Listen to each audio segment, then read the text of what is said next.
de un cambio completo en nosotros. Por favor, Señor, delante de ti, este pueblo, delante de ti, cada hogar, delante de ti, Señor, esta congregación, glorifícate en el nombre de Jesús.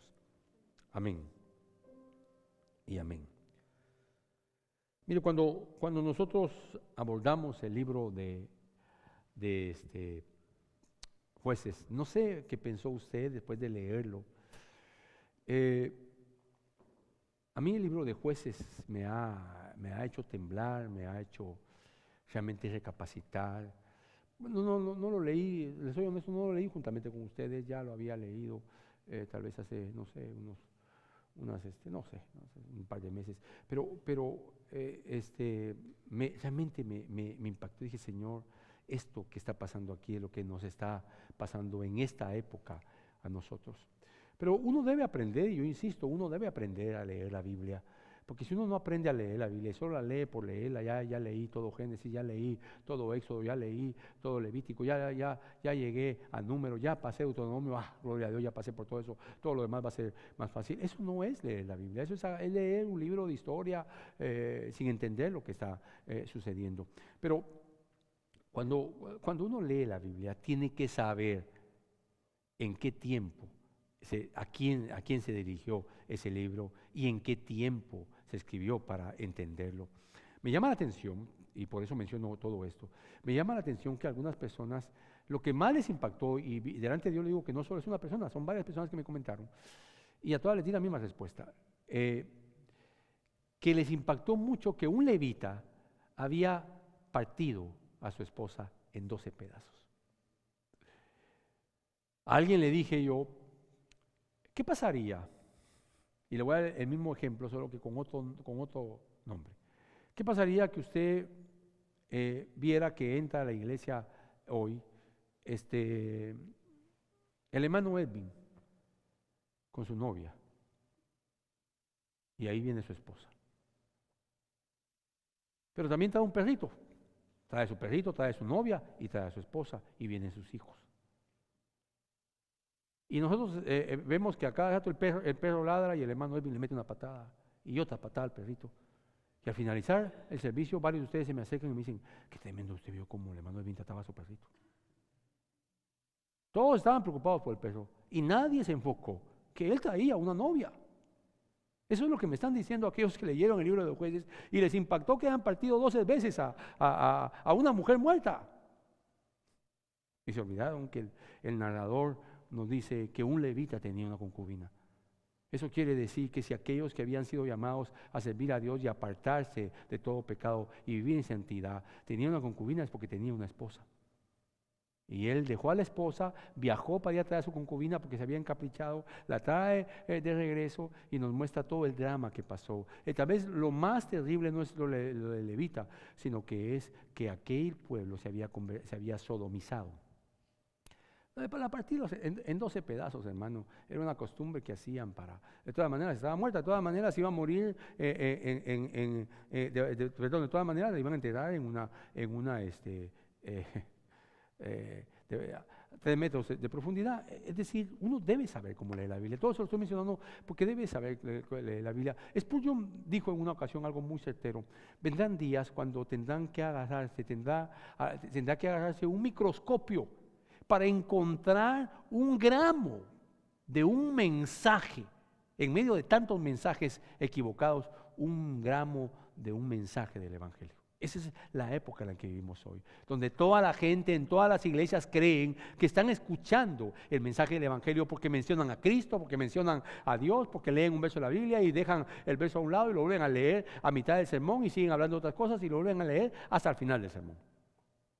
Entonces yo quiero que usted mostrarle y pedir al Señor que abra sus ojos con esto que le voy a explicar, porque vamos a hacer un recorrido. Lo que quiero es que hagamos un recorrido en lo más importante del libro de Jueces, para que usted, hermano, tiemble ante la palabra del Señor y salga de ese lugar no pensando, te hablaron a la esposa, o te hablaron al esposo, o te hablaron al hijo o a la hija, sino que usted tiemble ante esta palabra. Y el ángel del Señor subió de Gilgal a Boquín y dijo: Eso es Jueces 2, solo escuche: yo os saqué de Egipto y os conduje a la tierra que había prometido a vuestros padres, y dije: jamás quebrantaré mi pacto con vosotros, y en cuanto a vosotros no haréis pacto con los habitantes de esa tierra. Es decir, un pacto condicional. Yo nunca voy a quebrantar mi pacto si ustedes no quebrantan el mío. Jamás quebrantaré mi pacto con vosotros, y en cuanto a vosotros no haréis pacto con los habitantes de esta tierra. Es decir, no seréis como lo del mundo, no amaréis el mundo, lo mismo que repite luego Jesús y también el apóstol Juan. No haréis pacto con los habitantes de esta tierra, sus altares derribaréis, pero vosotros no me habéis obedecido. ¿Qué es esto que habéis hecho? El capítulo 2 de Jueces empieza la conquista, ha terminado la conquista, ahora están sin Josué, pero vosotros me habéis obedecido, pero vosotros no me habéis desobedecido, perdón. ¿Qué es esto que habéis hecho? Por lo cual también dije: no los echaré de delante de vosotros, ¿a quién? A los enemigos, sino que serán como espinas en vuestro costado, y sus dioses serán lazo para vosotros. Es decir, va a utilizar a todos los que ellos no expulsaron, ya sus dioses, para que estén constantemente siendo esclavos de ellos. No los echaré delante de vosotros, sino que serán como espinas en vuestro costado, y sus dioses serán lazo para vosotros. Y sucedió que cuando el ángel del Señor habló estas palabras a todos los hijos de Israel, el pueblo alzó su voz y lloró. Boquín. Y llamaron a aquel lugar Boquín, y ahí ofrecieron sacrificio al Señor. Es decir, lloraron. Después que Josué despidió al pueblo, los hijos de Israel fueron cada uno a su heredad para tomar posesión de la tierra, y el pueblo sirvió al Señor todos los días de Josué y todos los días de los ancianos que sobrevivieron a Josué, los cuales habían sido testigos de la gran obra que el Señor había hecho por Israel. Y Josué, hijo de Nun, siervo del Señor, murió a la edad de 110 años, y lo sepultaron en el territorio de su heredad, en Timat-Será, en la región montañosa de Efraín, al norte del monte Gaás. Y también toda aquella generación, es la de Josué, la segunda generación. La primera murió en el desierto, la segunda se está acabando aquí. Fue reunida con sus padres. Y se levantó otra generación después de ellos, que no conocía al Señor, ni la obra que Él había hecho por Israel. Entonces los hijos de Israel hicieron lo malo ante los ojos del Señor, y sirvieron a los Baales, y abandonaron al Señor, el Dios de sus padres, que los había sacado de la tierra de Egipto, y siguieron a otros dioses de entre los dioses de los pueblos que estaban a su alrededor, y se postraron ante ellos y provocaron ira al Señor, y dijeron al Señor, y dejaron al Señor y sirvieron a Baal y a Astarot. Y se encendió la ira del Señor contra Israel, y los entregó en manos de salteadores que los saquearon, y los vendió en manos de sus enemigos de alrededor, y no pudieron hacer frente a sus enemigos. ¿Por qué toda esta drama? Capítulo 3, capítulo 4, capítulo 5, capítulo 6, capítulo 7, y se va incrementando el pecado de Israel? ¿Y por qué se van tras otros dioses? ¿Y por qué cuando uno lee específicamente esto que le he leído, donde dice que aquella generación murió y también toda aquella generación fue reunida con sus padres? Escuche eso: y se levantó otra generación después de ellos, que no conocían al Señor ni la obra que Él había hecho por Israel. Por eso Israel va a hacer todo lo que usted ha leído en el libro de Jueces, porque no conocían al Señor. Pero entonces aquí es donde empieza, hermano, el mensaje para nosotros, porque ¿quién fue culpable? ¿La tercera generación, esta que se levantó, o la segunda generación? ¿A quién le dijeron en el pasaje, en el capítulo 6 de Deuteronomio que hemos leído, que enseñara esta palabra a sus hijos? ¿A quién se lo dijeron? ¿A la segunda generación, a la primera o a la tercera generación?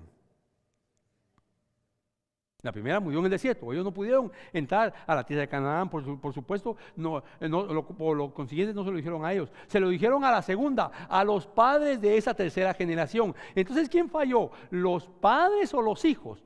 Los padres, que no enseñaron a sus hijos. Nosotros nunca tendremos excusa delante de Dios. Somos culpables. Si conocemos algunos principios o conocemos algo del Evangelio o todo el Evangelio del Señor Jesucristo, somos responsables de no transmitir esta verdad a nuestros hijos. Debemos enseñar con el ejemplo, con el testimonio y didácticamente el Evangelio a nuestros hijos. Y enseñarles es decirle a un hijo: no oigas esta música, no andes con esas amistades, porque la Biblia dice: no te juntarás con el iracundo, no te juntarás con el chismoso, no te juntarás con el arrogante, no te juntarás con el de doble ánimo, no te juntarás, no andarás en el camino de la mujer adúltera, no andarás en el camino de esto y aquello, no andarás en el camino de las riquezas. Es decir, somos responsables de enseñar a nuestros hijos el Evangelio. No los podemos convertir, pero debemos de ponernos en la brecha. Eso quiere decir, yo me paro en la brecha y le digo a mis hijos: esto no lo hacen, al menos que me maten. No se trata de decirles: esto no lo hacen o le quiebro los dientes. Ya, ahí ya nos salimos. Esto no lo hacen porque la Biblia dice tal y tal cosa, y allá sí ellos obedecen, pero detrás de su palabra está la autoridad de Dios. Si usted pasó por alto este detalle, no entendió al relator que quería enseñar. No entendió que la consecuencia de un Israel que involucionó e involucionó e involucionó hasta que llegó a un nivel donde en Génesis capítulo, no recuerdo exactamente el capítulo de la escena de Sodoma y Gomorra, después del capítulo 12, eso sí lo sé, 12, 13 posiblemente, la escena de Sodoma y Gomorra nos muestra las primeras 5 ciudades que Dios destruyó con fuego por su ira. Porque antes había destruido al mundo con agua, pero las primeras ciudades que destruye con fuego, y nos muestra el pecado de esas ciudades. Era un pueblo que se había sodomizado, un pueblo que se había mezclado, que ya no les importaba, que había pisoteado el pacto matrimonial, que había pisoteado todo tipo de principio moral divino, no humano.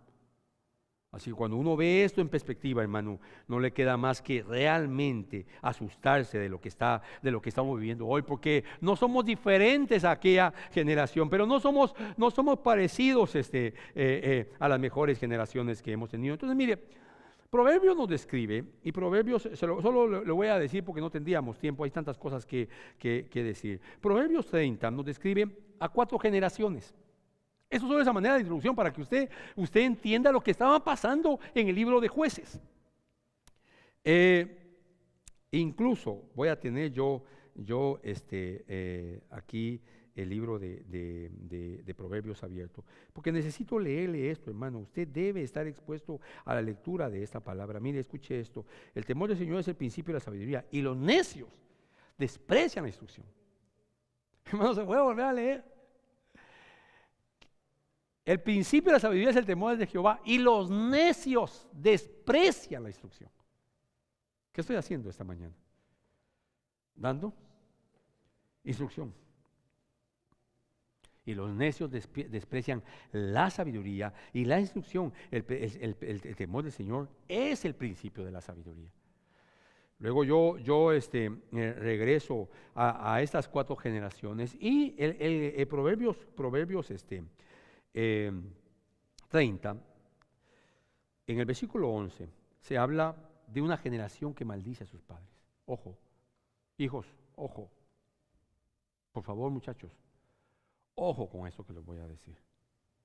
Porque la Biblia habla de que claro, la Biblia está hablando de diferentes generaciones, pero también enseña la Biblia que hay generaciones, esas 4 se juntan, como en la época que estamos viviendo, como en la época de los jueces.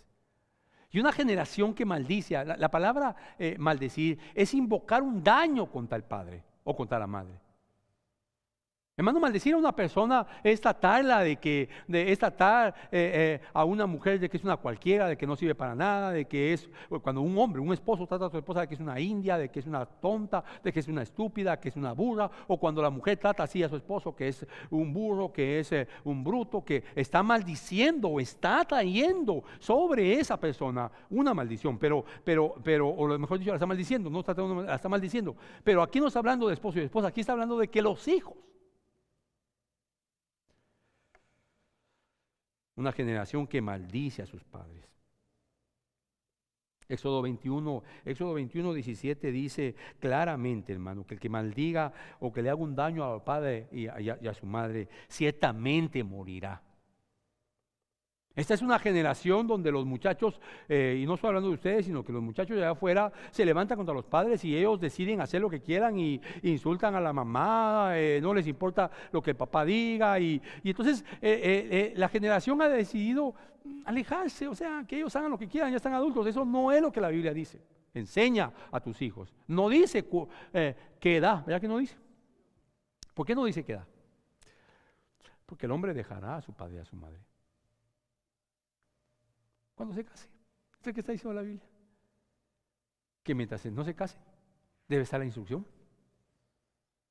Yo no sé si usted como padre se cansa de instruir a sus hijos, pero yo le puedo hablar por mi esposa y por mí. Nosotros no nos cansamos de instruir a nuestros hijos. Y aunque están adultos,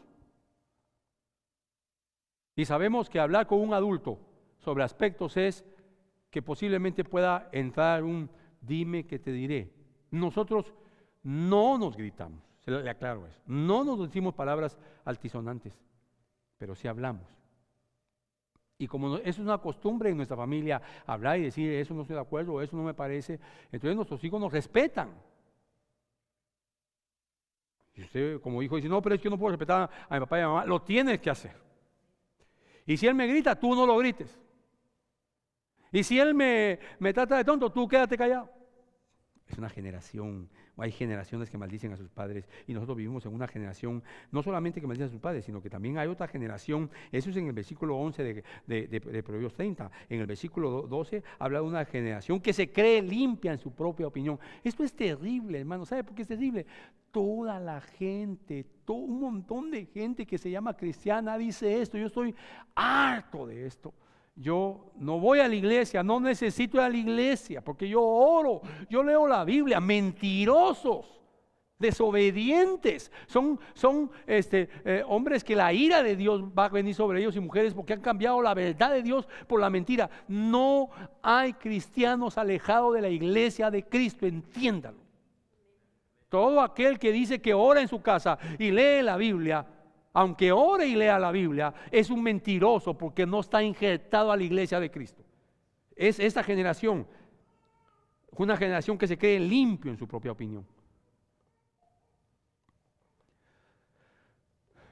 Cuando usted es hallado en un pecado, es obvio que si lo hallaron en pecado, ¿qué pasó? Nunca lo ha confesado. Entonces, si lo hallaron en pecado, lo mínimo que usted puede hacer es arrepentirse. Y si no quiere arrepentirse porque no tiene la necesidad de arrepentirse, por lo menos quédese callado o callada. Pero el que mire, usted mira en la televisión a los famosos ateos. Hay en especial un ateo muy connotado que en inglés que invita a cristianos connotados y les empieza a refutar en la televisión. No, pero esto y esto y esto, y ustedes cómo explican esto.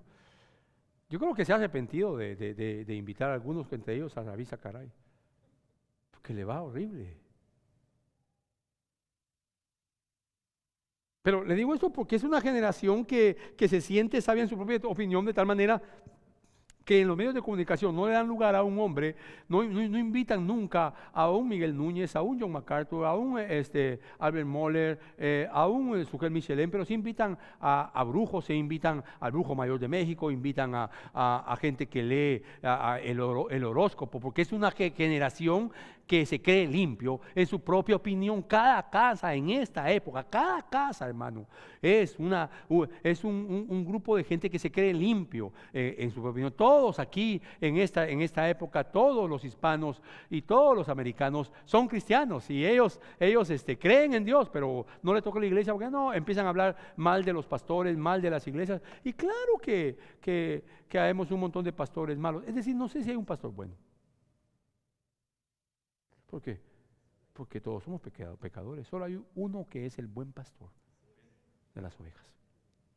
Una generación que se siente sabio en su propia opinión. Yo creo, hermano, que yo estoy más preocupado por sus hijos que ustedes mismos. ¿Y sabe por qué le digo eso? Porque a los padres que le digo, hermano, su hijo. ¿Y usted qué le ve? Pues, ¿qué le ve? Luego saca la espada. Yo algunas veces cuando me contestan así digo, y todavía me pregunta qué le veo. Una generación que se cree sabia en su propio género. La tercera generación está en el versículo 13. Hay generación que es arrogante. Hay generación que tiene un corazón altivo y se cree más que todos. ¿Sabe que cuando la gente alcanza un nivel académico más que la mayoría, o un nivel económico más que la mayoría de los que se mueven con él? Porque mire, para yo sentirme bien económicamente, volteo a ver al que está peor que yo. Entonces me siento bien. Veo que aquel vive en un apartamento y que su carro tiene 4 llantas y se les ve el aire a las llantas y saca humo y hay que empujarlo algunas veces. Entonces yo me siento bendecido por Dios, porque yo tengo 2 carros que sacan humo, no uno. Y las llantas están mejor que las llantas de él. Y no vivo en un apartamento de 2 recámaras, sino uno de 3. Entonces yo estoy mejor. Y él vive en la Jefferson y yo vivo en los demasiados. Pero me siento mejor que él. ¿Le ha pasado eso? ¿Le ha pasado eso que si usted se junta con uno más feo, entonces usted se mira más o menos bonito, aunque los dos sean verdaderamente feos? Entonces nosotros vivimos en una generación que por los logros alcanzados, hermano, los logros alcanzados, no, ellos se sienten bien, una generación arrogante. Si ellos hubieran vivido a la par de Lázaro, el mendigo aquel que estaba a la puerta del rey, se hubieran sentido poderosos y bendecidos por Dios. Pero ese hombre estaba ahí solamente porque Dios tenía un propósito con él y que su nombre fuera glorificado. Si hubieran tenido a la par a Job, se hubieran alegrado todos de haber visto que perdía su fortuna. El segundo en fortuna, o el tercero, estaban alegres porque el tercero subió a segundo y el segundo subió a primero, y el que más pobre se sintió feliz porque dijo: yo soy pobre, pero tengo a todos mis hijos. A veces se les murió todos. Entonces todos se sintieron satisfechos consigo mismos por lo que le estaba pasando a Job, y nunca entendieron que lo que le estaba pasando a Job era porque Dios quería santificarlo y glorificar su nombre. Una generación arrogante. Usted no es más que nadie, hermano. No es más que nadie. Es más, usted siempre debía pensar de usted mismo como un necesitado, una necesitada. La primera generación es una generación que maldice a sus padres. La segunda generación es una generación que es limpio en su propia opinión. La tercera generación es una generación arrogante. Y en el capítulo 14, el versículo 14, el capítulo 30 de Proverbios dice: la generación que devora a los pobres y necesitados. Es decir, ¿sabe qué significa en todo su sentido ese pasaje? Cada vez que usted obtiene más dinero y más posesiones, está devorando a los pobres. Porque Dios no nos mandó a acumular riquezas, hermano. Al menos que usted con todo lo que tiene lo invierta para predicar el evangelio. Pero si usted tiene más de lo que necesita y sigue acumulando más, usted es parte de esa generación que devora a los pobres. ¿Cuánta comida se tira en Estados Unidos? La última vez que lo vi hace como 8 años, ¿cuánta comida se tira en Estados Unidos que podía alimentar a la tercera parte de todos los de toda la gente que tiene hambre? ¿Estoy explicando? Ok, esas 4 generaciones están con nosotros. Algunos crecimos en una generación, posiblemente en una generación que se sentía limpia en su propia opinión. En esta época no hay una, están las 4. La generación arrogante, la generación que limpia en su propia opinión, la generación que devora a los pobres, y la generación que maldice a sus padres. Los hippies fue una generación que maldijo a sus padres. Pero aquí hay las 4 generaciones, y eso le quería dar rápidamente eso, porque eso es lo que está pasando en el libro de los jueces, y es lo que usted ha leído en todo eso. Entonces el siguiente, nosotros vemos luego en los primeros 2 capítulos a 2 buenos jueces, por decirlo de una manera: Caleb y Otoniel. Pero ya la Biblia nos dice que después de que murió toda esa generación, el pueblo de Israel se desbordó y hizo cosas terribles, hermanos. Vemos la obediencia incluso de Judá y vemos y luego empezamos a ver la desobediencia en el capítulo 2 y en el capítulo 3 de todas las tribus de Israel, cómo no obedecieron a Dios. Entonces, la primera lección del narrador es que hay que obedecer a Dios. Así que si la Biblia dice que hay que orar, ¿qué hay que hacer? Hay que orar, porque el que no obedece a Dios está desobedeciendo. ¿Me estoy explicando? O sea, no se trata de salir a conquistar. A ellos les dijeron, la comisión de ellos fue: vayan y conquisten esta tierra. ¿Por qué fue por qué fue una desobediencia, hermano Víctor, que ellos no hayan matado a los cananeos o a los jebuseos o a los fereceos o a los filisteos? ¿Por qué fue una desobediencia, hermano Víctor? Porque Dios había determinado el juicio para esas naciones. Algunas veces el juicio para Dios es con agua, algunas veces es con fuego, algunas veces es con hambre, pero el juicio para esas naciones era con espada. Él había determinado que todos los cananeos iban a ser destruidos y quien los iba a matar era Israel. Entonces, ¿quién es el dueño de todo? Dios. Algunas veces se dice: qué injusticia la que comete Estados Unidos yendo. ¿Cómo sabe usted que hoy el martillo de Dios para hacer juicio en diferentes lugares es Estados Unidos? Como también aquí vendrá el juicio de Dios. No estoy hablando bien de Estados Unidos, solo le estoy diciendo que Dios siempre hace juicio de diferentes maneras. Así que ellos tenían que hacerlo, tenían que destruir, tenían que obedecer. A Dios no se le cuestiona, a Dios solo se le obedece.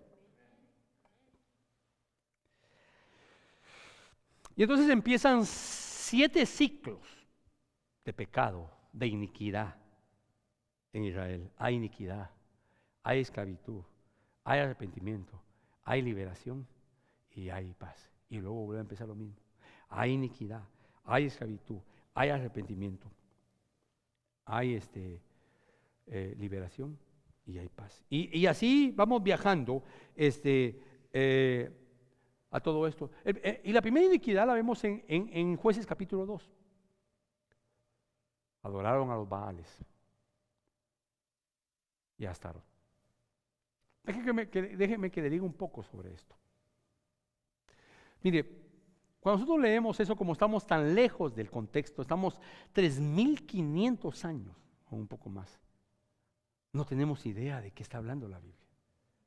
Y por eso, insisto, nos asusta las 12 partes los 12 pedacitos en que hicieron a la mujer.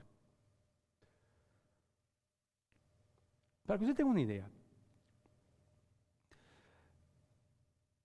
había templos, Astarot, habían 2 templos. Y en un templo estaban los prostitutos consagrados. Y en el otro templo estaban las prostitutas. Y entonces, cuando una mujer iba a dar una ofrenda a Astarot, tenía que entrar en el templo de los prostitutos y acostarse con uno de ellos. Y cuando un hombre iba a dar una ofrenda a Astarot, se acostaba con las mujeres prostitutas en el templo.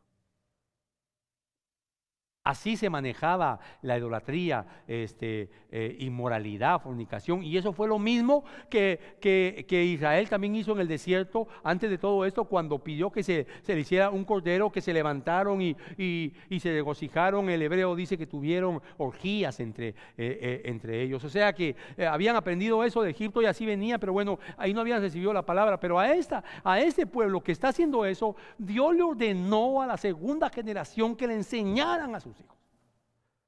Yo no sé por qué ustedes no logran entender que nuestros hijos no pueden tener amistad con cualquier persona, hermano, no pueden tener. Porque a uno lo contamina las tinieblas y uno no contamina la luz a la gente, porque esa es una obra del Espíritu Santo. Uno debe predicar el Evangelio, pero no debe caminar con ese tipo de amistades. Porque yo no soy joven, no sé qué hacen los amigos de Adolfo. No sé qué oye Adolfo con sus amigos cuando está jugando fútbol. Y no estoy hablando de los amigos de la iglesia. Por eso debemos estar felices cuando los jóvenes de la iglesia quieren salir juntos y quieren mantenerse juntos. Debemos apoyar eso y hacer el esfuerzo de que lo sigan haciendo, porque están entre ellos. Y claro, entonces ahí me siento feliz porque no van a pecar. No, sí van a pecar porque de todas maneras son pecadores, pero están apartados de eso. Ya si alguien sugiere, miren, ¿por qué no nos vemos un video pornográfico? Ya si ellos aceptan, están siendo probados y van a salir reprobados. Y entonces nos hemos de enterar y ha de caer toda la Biblia sobre ellos para que entiendan que han pecado. ¿Sí me estoy explicando, hermano? Entonces, cuando uno ve esto y dice, pero ¿cómo es posible que hayan hecho eso?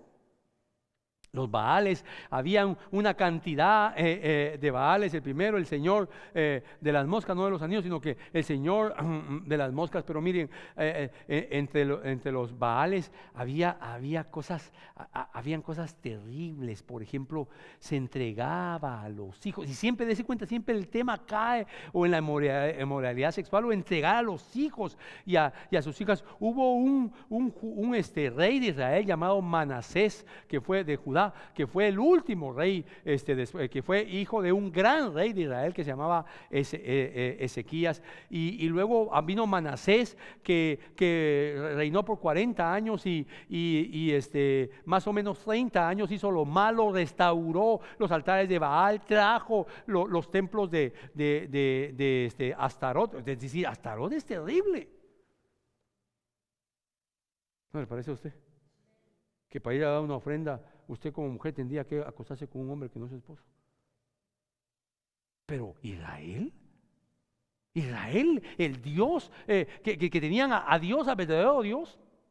¿Sabe que los cananeos, y ahí están los Baales, tenían los dioses de la naturaleza: el Dios de la lluvia, el Dios del fuego, el Dios de la cosecha, el Dios de los mares, el Dios del viento, el Dios de los climas. Y por eso aquel ejército que quiso vencer a Judá dijo: perdimos porque ellos creen en el Dios de las montañas, ahora ataquémoslos en la planicie. Y volvieron a perder. No es que volvimos a perder porque ellos creen en el Dios de eso, ahora ataquémoslo por aquí. Cuando uno hace una pausa y dice, ¿y todo eso qué tiene que ver conmigo?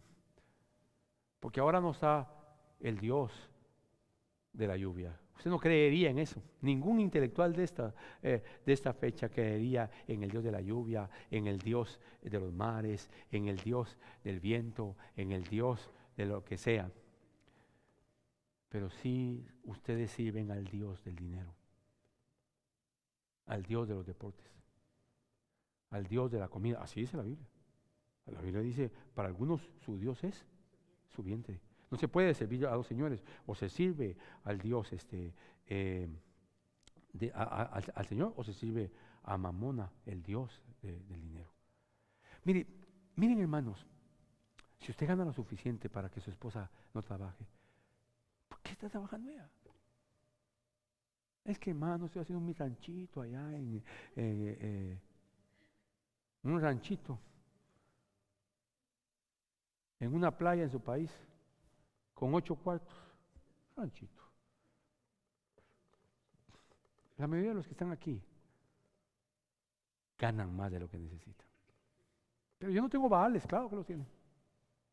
Claro que los tiene. Ustedes que no lo quieren reconocer y nunca lo van a reconocer, porque yo no soy el Espíritu Santo, y si el Espíritu Santo no se ha hecho reconocer, yo no puedo hacer nada, pero yo tengo que decírselo claramente. Que ahora ya no es Astarot. Claro que está, solo que con otro nombre. Solo que ahora no necesita un templo donde ir. Ahora cada hombre y cada mujer tiene su propio culto a Astarot, metiéndose en relaciones sexuales, cuando la relación sexual únicamente se practica dentro del matrimonio. Calladitos todos, ¿verdad? Sí está poniendo atención. O ya se enojó porque le estoy botando sus altares. Entonces la desobediencia de Israel no solo pasa por ahí, sino que también pasa por quebrantar ese principio divino de que no hubieran matrimonios mixtos. Y dice la Biblia claramente en el capítulo 3,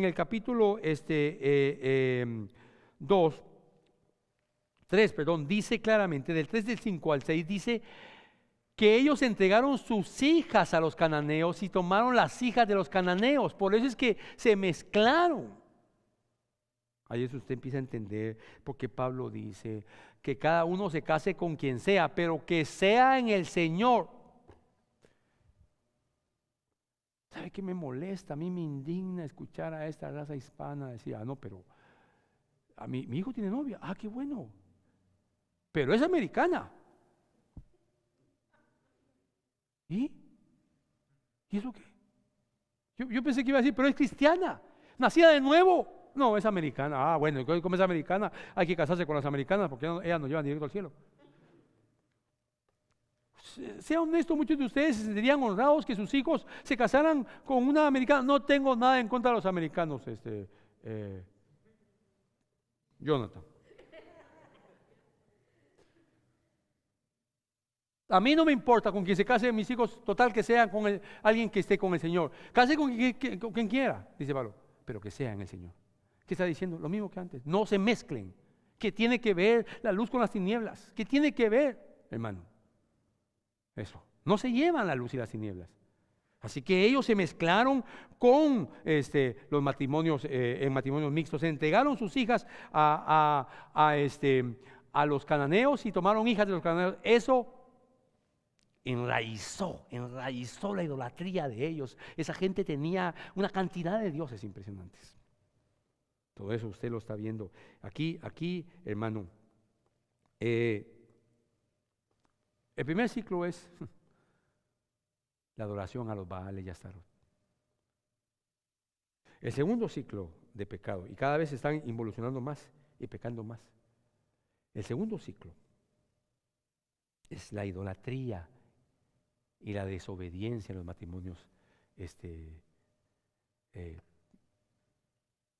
mixtos. ¿Se imagina usted la esposa, por decirle algo, de un levita? Y ahí usted no va a entender lo que estoy diciendo de levita. De un levita que subía al templo de Astarot a dar una ofrenda, mientras que el levita había sido escogido para apartarse del Señor. Y aunque él no fuera al templo, él se casó con una mujer que una vez o 2 veces al año subía a Astarot a ofrecerle una ofrenda y tenía relaciones sexuales con un prostituto.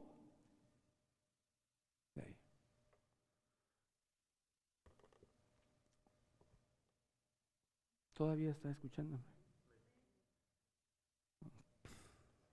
Esto estaba pasando en ese ciclo.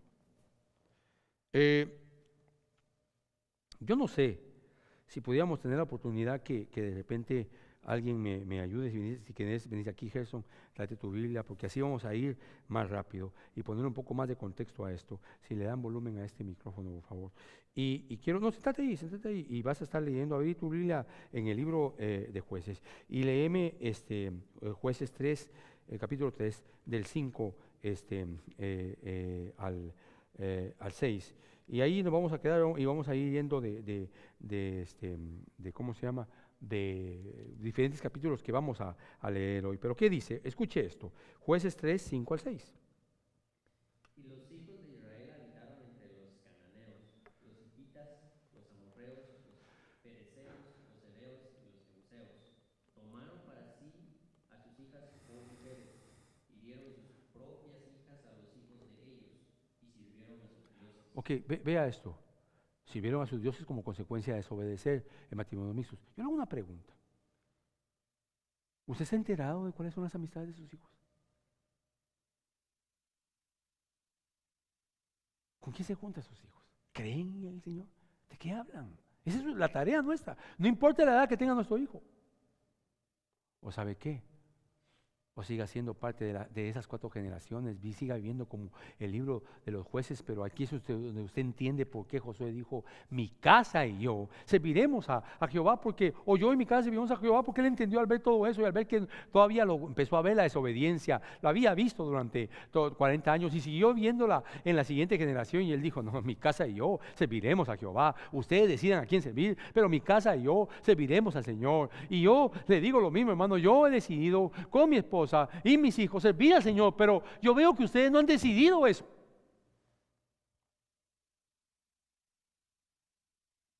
Cada quien hacía lo que quería en el tiempo de los jueces, así dice la Biblia, y cada quien hacía lo que quería. ¿Esa es la vida de un cristiano? ¿Cada quien debe hacer lo que quiere?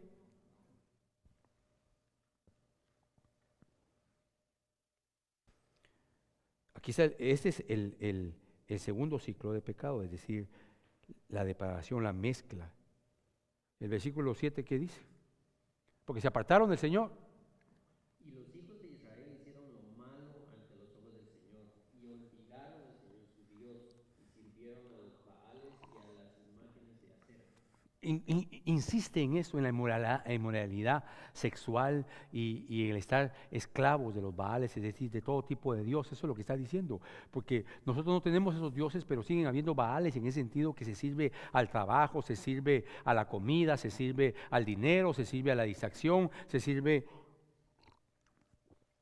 Mire, hoy la gente toma una semana o 4 días para salir de viaje a alguna playa y salir a otros lugares, y no es pecado, hermano. ¿Sabe cuál es el problema? Que nunca apartan días para servir a Dios. Menos, vayamos a otro ciclo. Jueces 4:5. Solo le estoy recordando, ni siquiera he llegado al punto que quiero llegar. Sí, Jueces 4. Y se sentaba debajo de la palmera de Débora, entre Ramá y Betel, en la región montañosa de Efraín, y los hijos de Israel subían a ella a pedir juicio. Mira hasta qué punto había llegado Israel, que ahora los gobernaba una mujer. El profeta dijo, y llegarán días en que los gobernarán mujeres o niños, que les servirá a ustedes como maldición. Porque ellos no habían hombres. No habían hombres, porque se habían sodomizado. Estaban bajo el control de las mujeres cananeas en su idolatría. Esta generación no tiene hombres, por eso los hijos hacen lo que quieran, y porque las mujeres han creído equivocadamente, antibíblicamente, han creído que una mujer puede guiar a un hogar, y Dios no la respalda, porque Dios no mandó a la mujer. Nunca la mujer ha tenido ni nunca tendrá la naturaleza de guiar un hogar, porque solamente el hombre. Y claro, hay cosas que el hombre no puede hacer, porque para eso está la madre.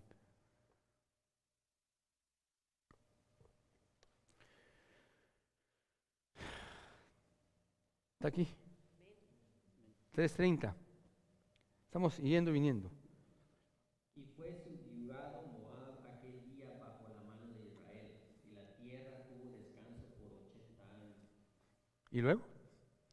Después de Ahor vino Samgar, hijo de Anat, el cual hirió a 600 filisteos con una ayugada de bueyes, y él también salvó a Israel. ¿Y luego? Cuando murió Ahor, los hijos de Israel volvieron a hacer lo malo ante los ojos del Señor. Ok, yo no sé cómo leyó usted el texto. 80 años de descanso. O sea que Israel y el mundo no entienden que el descanso, cuando se es desobediente, no sirve para nada. ¿Sí está entendiendo, hermano? Porque usted leyó Jueces y de repente pasó de noche. ¡Hala, pero qué tremendo! Eso de los 12 pedazos qué tremendo, hermano. Yo creo que el narrador le estaría diciendo a usted, yo no sé por qué te enfocas en eso, nunca quise que te enfocaras en eso.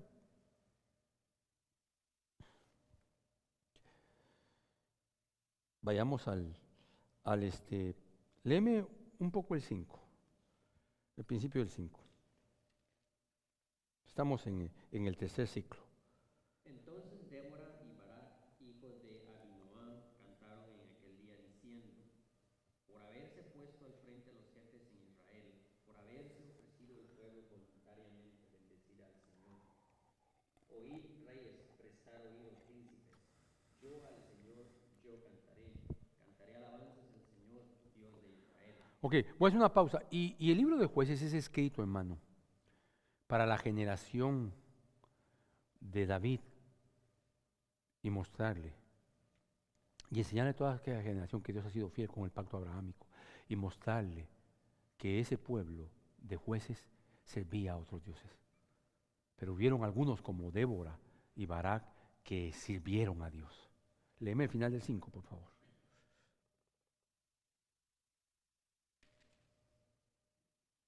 Así perezca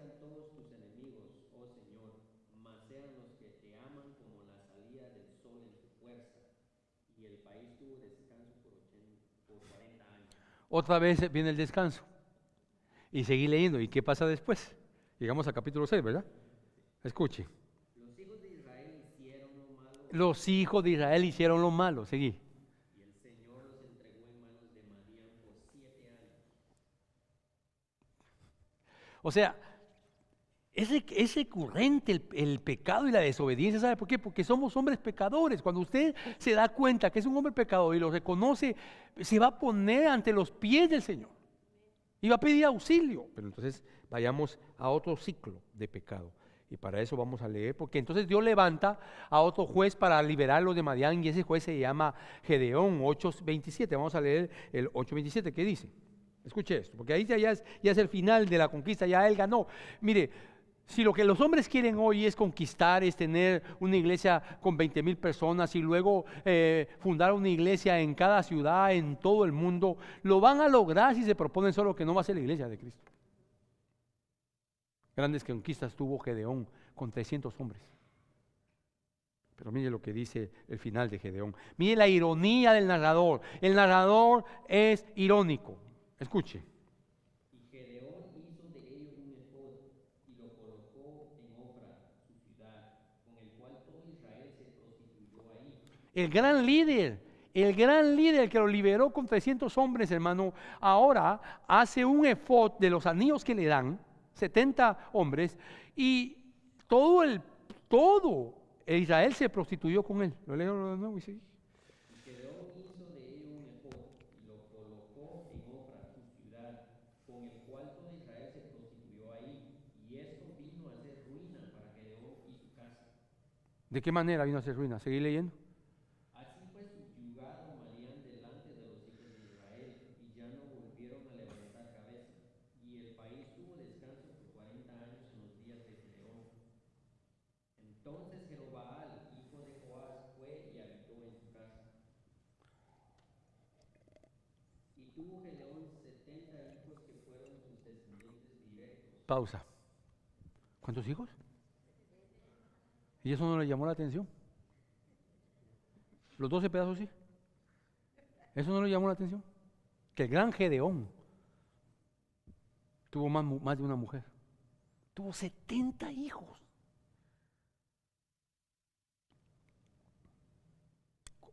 ¿Qué había dicho la Biblia?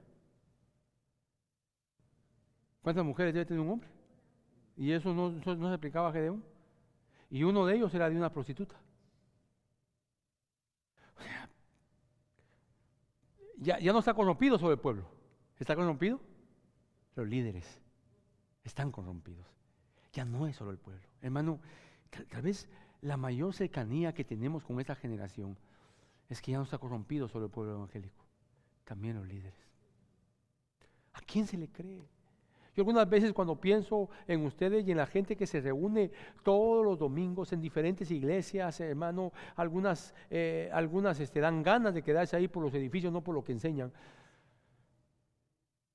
Digo, Señor, ¿y esa gente que está escuchando? ¿Qué están escuchando todos los domingos la gente? Sea feliz, sea próspero. En algún otro lugar Dios te quiere sanar. Dios tiene un propósito para ti. Dios te ama, no importa cómo vivas, Dios te ama. Bueno, el pueblo se había prostituido. ¿Qué significa? ¿Que ellos se las llaman prostitutas? No, el texto lo dice. ¿Qué significa? Significa que adoraron a alguien que no era Dios. Y adorar significa también obedecer. Y adorar significa también servir. Entonces cuando yo soy un padre de familia, y al ser un padre de familia tengo hijos, y entonces debo guiarlos conforme la palabra dice, no conforme lo que yo quiero. Entonces si yo digo, bueno, ya mi hijo tiene 23 años, ya es un hombre, tiene que hacer lo que, te voy a dejar hacer lo que tú digas, yo me estoy prostituyendo porque yo no estoy obedeciendo a lo que la Biblia dice. ¿Y qué dice la Biblia?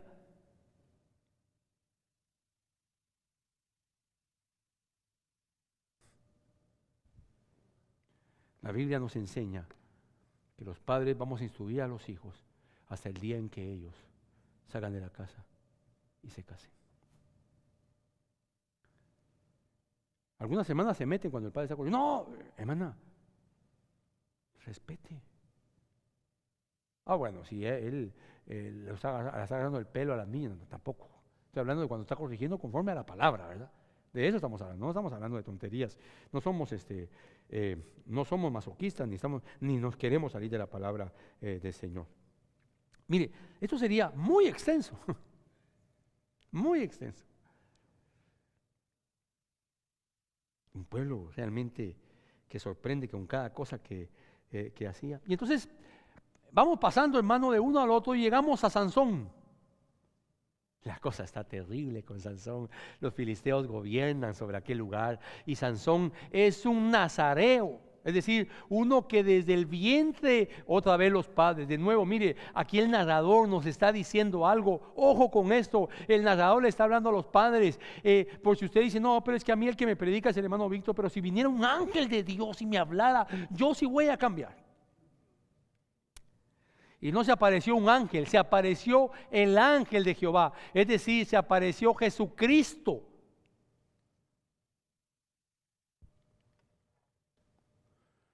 Al papá de Sansón. Se llamaba, ¿cómo? Manoa. Manoa. ¿Y la mamá? No dice. Y se apareció a Manoa, y se había aparecido a la mamá, el ángel de Dios, es decir, Jesús. Y Gedeón, Manoa lo adoró. ¿Por qué aceptó adoración el ángel? Porque era Cristo. Y le habló, le dijo a la mamá y a Manoa, le dijo, este niño será santo desde el vientre. Será nazareo. ¿Qué quiere decir? Él no tomará vino, no pasará navaja sobre su cabeza. Aparte de que va a obedecer a todas los mandamientos de Dios. Y no tocará nada inmundo, nada muerto. Y lo primero que hace Sansón es pasar a los viñedos. Aquí iba a los viñedos a tomar vino. Pero Sansón se levantaba y papá, hay una mujer filistea que me gusta, lléveme porque no se la dan. ¿Por qué no le dijo el papá, no, a Sansón, no voy a ir? Porque tú eres nazareo, tú eres israelita, tú debes obedecer a la palabra del Señor. ¿Qué hizo? Fue con él. ¿No le parece a usted que aquí hay un montón de Manoas? Y Manoas que hacen lo que los hijos dicen, que pisotean la palabra de Dios. Y si el hijo va a faltar a los servicios porque tiene que trabajar, trabaja, hijo, trabaja. Somos una generación pecadora, desobediente. No se siente en ese lugar creyendo que usted es una persona que ha obedecido a Dios. Estamos como los jueces. Y yo lo único que estoy haciendo es levantando la voz y diciéndole, arrepentámonos, arrepiéntase de vivir así. Es tiempo que los padres obedezcan a Dios, llevando a sus hijos a obedecer la palabra y diciéndole al hijo, no vas a hacer más esto. Pero es que, hermano, si yo le digo que deje de trabajar, entonces va a tener más récord. Pues decida usted si tiene más récord él con Dios, con su vida, de lo que va a hacer. Ahora, si él trabaja o ella trabaja, porque usted necesita que él trabaje, pues mejor que busque un trabajo donde pueda alimentarse espiritualmente. ¿Me está entendiendo? Que el culpable no solo fue Sansón. Aquí estaban, los papás eran hermanos títeres de Sansón. Eran títeres. Dios les habló, y por eso le digo, el narrador está diciendo, ojo, miren quién les habló. No fue Moisés, fue uno más grande que Moisés. Ojo, no fue, en ese entonces no existía Elías, pero hoy no fue Elías. Ahora nosotros nos está diciendo el narrador o el Espíritu Santo, no fue Elías, no fue Moisés, no fue Abraham, fue Dios. Y no obedecieron. Cuando uno mira el comienzo de una pareja con su hijito, yo me pregunto, Israel y Giovanna, ¿irán a hacer caso? Señor, ¿será que tal vez Israel y Giovanna sí van a hacer caso y no van a ser como el montón que no instruyen a sus hijos en el camino? ¿Por qué? Porque la instrucción no comienza hablando, sino viviendo y sirviendo a Dios. ¿Será? Así que llegamos a Sansón y está terrible la situación, porque aún aquellos que Dios escoge para hacer una tarea y le habla a los padres, ni los padres obedecen ni el hijo. Y ahí van los padres a pedir a la mujer filistea. Pero recuérdese, hermano, que la Biblia dice que Dios usó eso para... Sí, la Biblia dice que Dios levantó eso, pero no está diciendo que lo está probando, porque entonces Dios estaría quebrantando su propio principio. Y Dios no miente, y no es hombre para que cambie, ni hijo de hombre para que mienta.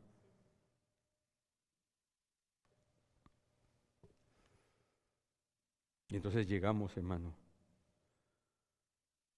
al terrible suceso de Jueces capítulo 17. Léeme un par de versículos. Si me avisan cuánto tiempo me queda, se lo voy a agradecer. Me quedan 5 minutos. Sí, o sea, 4. 17:1. Había un hombre de la región montañosa de Efraín llamado Micaía, y él dijo a su madre: las 1100 piezas de plata que te quitaron, acerca de las cuales proferiste una maldición a mis oídos, Ok, he aquí. pausa. La situación era tan terrible que ya no solo tenían dioses corporales, sino que ya tenían dioses familiares. Él es el iniciador de tener dioses familiares. ¿Sí me entiende cuando digo dioses familiares? Es decir, hermano, algunos, y perdone que tal vez le va a dar risa a esto, pero algunos su Dios en su casa es el deporte. Y eso da pauta nos lleva en el relato a ver a un levita que se vende, que ese le ofrece en su casa. Y luego a otros 600 hombres de la tribu de Benjamín que lo compran.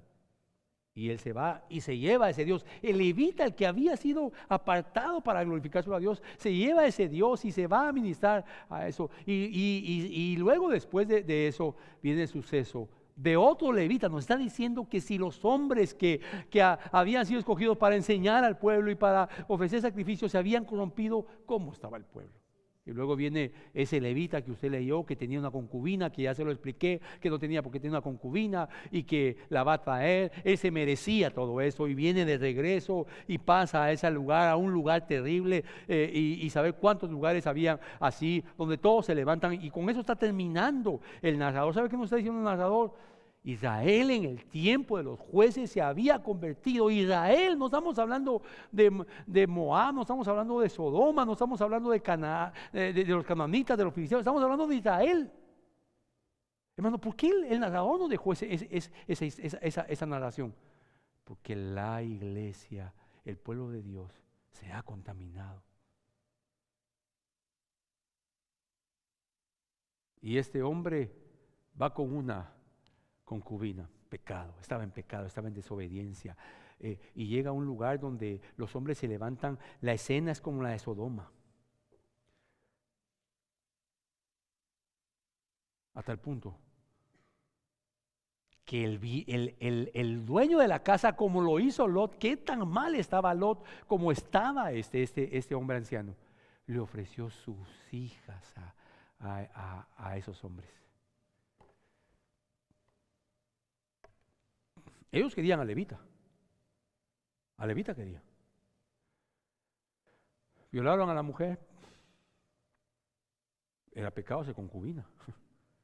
Violaron a la mujer, murió la mujer.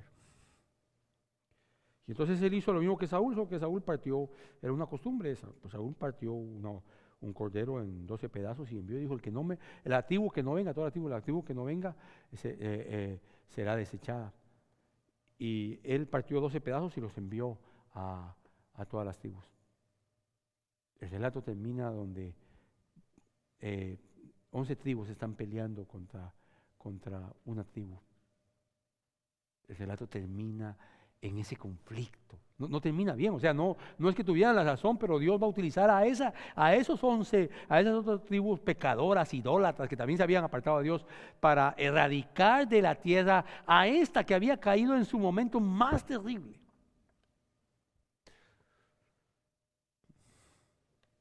A un pueblo que se había sodomizado. Hoy hay iglesias que son homosexuales.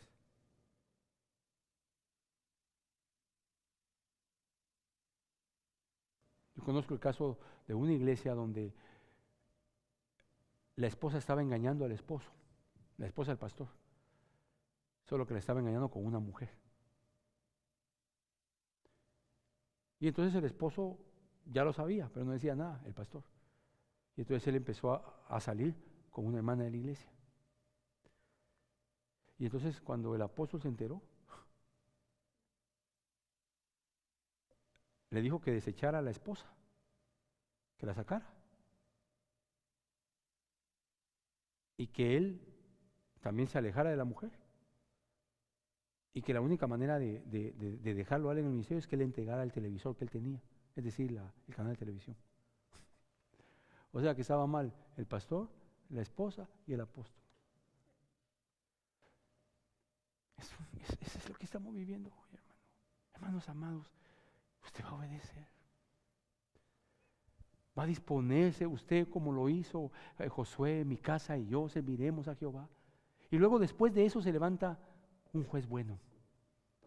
Cuando Israel hacía lo que quería, Dios levantó a un hombre llamado Samuel. Cuando usted lee 1 Samuel, es el último de los jueces. ¿Qué nos muestra? ¿En qué nos muestra todo eso, hermano Víctor? Porque los últimos capítulos 17, 18, 19, 20, 21, hay 4 repeticiones que dice, y no había rey en Israel. Pero luego nos muestra que se levantó un Saúl, se levantó un David, se levantó un Salomón, y de todas maneras no pudieron hacer nada por los hombres. ¿Sabe a quién está señalando todo esto? A la necesidad de que Cristo reine en nuestros corazones. Usted no es cristiano por decir que es cristiano. Es más, su vida grita a voces si usted es cristiano o no. Cada vez que lea un libro en la Biblia, deje de estarse preocupando por aquellas cosas que a usted le asustan. Vea lo que el narrador está diciendo. Pero sobre todo, hermano, pongamos nuestras barbas en remojo. No podemos seguir viviendo así. No podemos, hermano. ¿Qué va a hacer? No lo sé, cierre sus ojos. Perdónanos, Señor.